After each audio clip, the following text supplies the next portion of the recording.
Hi friends, கோயிலுக்கு போகிற vlog தான் இன்றைக்கி பார்க்க போகிறோம். எங்கள் வீட்டு பக்கத்துலேயே ஒரு ஹனுமான் கோயில் இருக்குது. ரெகுலராக சாட்டர்டே அந்த கோயிலுக்கு தான் போவோம். கோயிலுக்கு வெளியே கொஞ்சம் பேர் உட்காந்துருப்பாங்க. அவங்களுக்காண்டி தான் பிரசாதம் ரெடி பண்ணியிருந்தேன். போகா அதுக்கு ஃபஸ்ட்டு கொஞ்சமாக அவுள் எடுத்து அதை தண்ணியில் நல்லா அலசிக்கோங்க.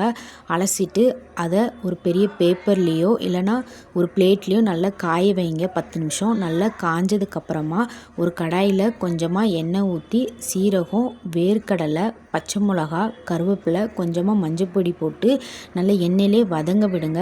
நல்லா வதங்கினதுக்கப்புறமா நம்ம காய வச்சுருக்க அந்த அவுள் அதையும் உள்ளே தட்டி தேவையான அளவு உப்பு போட்டு நல்லா பெரட்டி விடுங்க. பெரட்டினதுக்கப்புறமா லாஸ்ட்டாக கொத்தமல்லி தழை போட்டு இறக்குனிங்கன்னா டேஸ்டியான போகா ரெடி.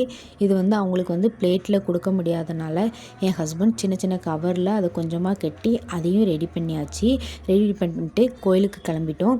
போகிற வழியில் அவ்வளோ குளிருங்க. பைக்கில் இங்கே பாம்பேயில் குளிர் ஸ்டார்ட் ஆகிட்டு ஒரு ஃபங்க்ஷன் வீடுன்னு நினைக்கேன். எல்லோரும் டான்ஸ் ஆடிட்டு இருந்தாங்க. அதையும் ஒரு 2 செகண்ட் நின்று பார்த்துட்டு நம்ம ரெகுலராக வர ஹனுமான் கோயிலுக்கு வந்தாச்சு. இங்கே சாட்டர்டே மட்டும்தான் கூட்டம் அவ்வளோ இருக்கும். மற்ற நாள் கொஞ்சம் கூட்டம் கம்மியாக தான் இருக்கும். அப்படி ஹனுமானுக்கு கொஞ்சமாக எண்ணெய் வாங்கி மாலையை வாங்கி கொடுத்து சாமி கும்பிட்டுட்டு அப்படி வெளியே வந்தாச்சு. வெளியே வந்தால் 9 நவக்கிரகம் இருக்குது.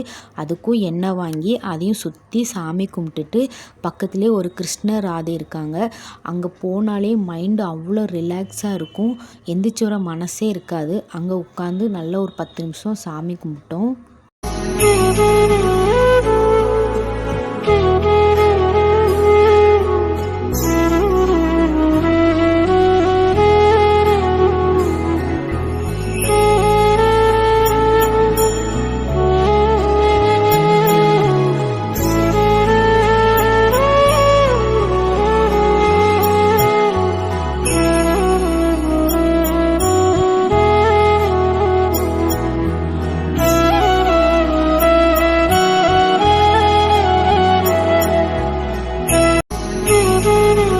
சாமி கும்பிட்டுட்டு அப்படியே வெளியே வந்து ரெடி பண்ண பிரசாதத்தையும் என் பையன் கையால் கொடுத்துட்டு அங்கேருந்து அப்படி கிளம்பியாச்சு. நம்ம ஊர்லலாம் சனிக்கிழமை ஆனாலே பிள்ளையார் கோயிலுக்கு தான் போவோம். மேக்ஸிமம் யாரும் ஹனுமான் கோயிலுக்கு போக மாட்டோம். ஆனால் இங்கே அப்படி இல்லை. நிறைய பேர் ஹனுமான் கோயிலுக்கு சாமி கும்பிட்டுட்டு போவாங்க. போகிற வழியில் ஒரு பானிபூரி கடை இருக்குது. நல்ல கூட்டம். அந்த கோயிலில் வர கூட்டம் ஃபுல்லாக இங்கேயும் வரும். ஏன்னா அது பக்கத்தில் தான் இந்த பானிபூரி கடை இருக்குது. நம்ம ரெகுலர் கஸ்டமர்னால அங்கிள் நம்மளை பார்த்த உடனே பானிபூரி தந்துட்டாங்க. அதையும் வாங்கி நல்லா சாப்பிட்டுட்டு அங்கேருந்து கிளம்பியாச்சு. இந்த கோயிலுக்கு வந்துட்டு போனாலே அந்த வீக்கே அவ்வளோ பாசிட்டிவாக இருக்கும். அதனாலே இந்த கோயிலுக்கு நாங்கள் வீக் வந்துடுவோம். அப்புறம் அங்கேருந்து கிளம்பிட்டோம்.